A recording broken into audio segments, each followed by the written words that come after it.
ఖమ్మం పట్టణంలో భూదాన భూమిలో పేద ప్రజలు ఇల్లు వేసుకున్నటువంటి సందర్భంలో మాట్లాడటం జరుగుతూ ఉంది. నా పేరు నాగిలి నరసయ్య, మాస్టీన్ రాష్ట్ర అధ్యక్షుడిని మాట్లాడుతూ ఉన్నా.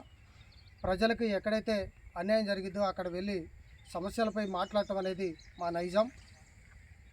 ఖమ్మంలో ఉన్నటువంటి రాజకీయ నాయకుల ఒత్తిడికి గురైనటువంటి భూ కబ్జాదారులు పేద ప్రజల ఇళ్ళని కూలగొట్టడం జరిగింది. అదే సందర్భంగా మేము మాట్లాడుతూ ఉన్నాం.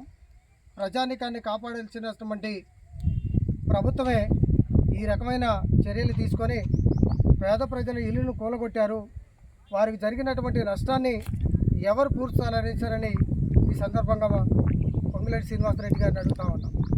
సార్, ఎంతోమందికి ఇల్లులు కట్టించాం, ఎంతోమందికి సహకారం అందించాం అనేసి చెప్తా ఉన్నారు.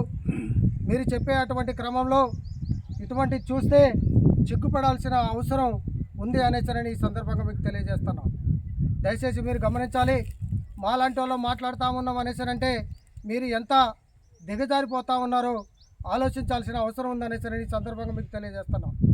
ఏంటి అంటే భూదాన భూమి అనేసరంటే పేదలకు దానం చేసినటువంటి భూమిలో మీలాంటి ఉన్నతమైన వర్గాలు కబ్జా చేసేందుకు మాత్రమే ఇవాళ కూలగొట్టారు. అది కలెక్టర్ గారిని ఈ రోజున మీరు అందరూ కలిసి ఇవాళ ఏదో కట్టడం కోసం మేము చేస్తూ ఉన్నాం. నేను ఇవాళ ముఖ్యమంత్రి గారికి చెప్పలేదు, ఇవాళ పొంగులేటి శ్రీనివాసరెడ్డి గారికి చెప్పలేదు, అదేవిధంగా తుమ్మల నాగేశ్వరరావు గారికి చెప్పలేదు అనేసి కలెక్టర్ గారు ఒక వివరణ ఇస్తూ ఉన్నారు. ఆ వివరణ తప్పనిసరిగా ఒకవేళ కలెక్టర్ గారి సొంత నిర్ణయం తీసుకొని చేసినట్టయితే తక్షణమే బరతరపు చేయండి, ఆయన్ని కూడా హోల్డ్లో పెట్టండి. మాకు జరిగినటువంటి అన్యాయానికి కలెక్టర్ గారే పూర్తి బాధ్యత వహించాలనేసరని నేను ఈ సందర్భంగా మీకు తెలియజేస్తా ఉన్నా. దయచేసి వారికి ఉన్నటువంటి పరిహారమే కాకుండా ఇవాళ ఉన్నటువంటి వాళ్ళు ఎక్కడైతే ఉన్నారో వాళ్ళకి ప్రతి కుటుంబానికి ₹1,00,000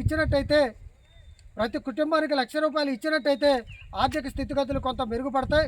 అదేవిధంగా ప్రభుత్వం తీసుకున్నటువంటి నిర్ణయం ప్రకారం వీరికి పక్కా ఇల్లులు కట్టించి ప్రభుత్వం వారి యొక్క గృహంలో వారిని ఉంచాలనే సందర్భంగా మీకు తెలియజేస్తా ఉన్నాం. మేము డిమాండ్ చేసేదే కాకుండా వాసీ సంఘం నుంచి అదేవిధంగా ప్రభుత్వం దృష్టికి కాకుండా ఇంకా జాతీయ స్థాయిలో కూడా ఈ ఉద్యమాన్ని చేపడతామని ఈ సందర్భంగా తెలియజేస్తా ఉన్నాం. 2-3 రోజుల్లో ప్రభుత్వం ఇక్కడికి యుద్ధ ప్రకారంగా ఎలాగైతే కూలగొట్టారో అదేవిధంగా వాళ్ళకి రేకులు ఇచ్చి, అదేవిధంగా వాళ్ళకి సిమెంటు అవకాశం కల్పించి, అదేవిధంగా వాళ్ళకి రాడ్డు అవకాశం కల్పించి ₹1,00,000 ఇచ్చినట్టయితే వాళ్ళు తాత్కాలికమైన షెడ్లు వేసుకొని ఇక్కడ నివాసం ఉంటారని ఈ సందర్భంగా తెలియజేస్తున్నా. ఒకవేళ డబ్బులు ప్రభుత్వం దగ్గర లేకపోతే కలెక్టర్ ఎవరైతే పర్సనల్ ఇంట్రెస్ట్ తీసుకొని కూలగొట్టారో ఆ కలెక్టర్ దగ్గర నుంచి డబ్బులు వారి సొంత అకౌంట్లో నుంచి ఇప్పించి వీరందరికీ కూడా మేలు చేయాలనేసారని ఈ సందర్భంగా మీకు తెలియజేస్తాను. దయచేసి ప్రభుత్వం చొరవ తీసుకోకపోతే ఇంతమంది అన్యాయం అయిపోతారు. మీకు ఇచ్చిన ఓట్లు కూడా రేపొద్దుటి అన్యాయం అయిపోతే నిర్మూలన అయిపోతే సందర్భంగా తెలియజేస్తాను. రాబోయే ఎన్నికల్లో పోటీ చేస్తామనేసారని మా తరపు నుంచి కూడా టికెట్ ఇచ్చి వారి ముందుకు తీసుకెళ్తామనేసారని